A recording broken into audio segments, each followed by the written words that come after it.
Borrabila Caritaseko harrera etxe bat da, gazteentzako egina. Gazteak 18tik 35 urte gutxi gora berakoak. Lantzen duguna da ohiturak, lan ohiturak, bizitzako ohiturak. Hau da, ordutegiak bete, bazkal orduak bete, jekitzeko orduak eta garbitzeko, garbitasuneko ohiturak betetzea.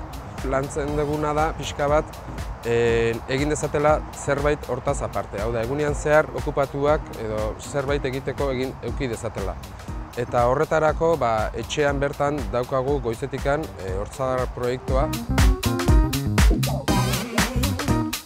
Okupazioa ematea, okupazioa ez duten gazteei.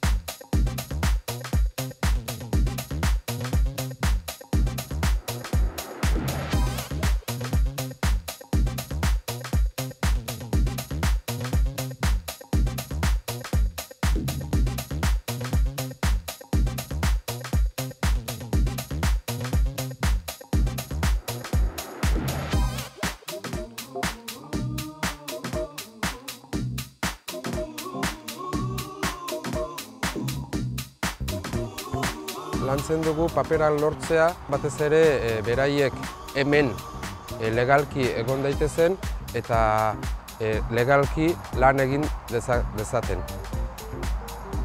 Baita ere beraiekin lantzen dugu lan mundua eta hortarako batzuekin zuzenean lanean eta beste batzuekin kurtsoen bidez eta horrela.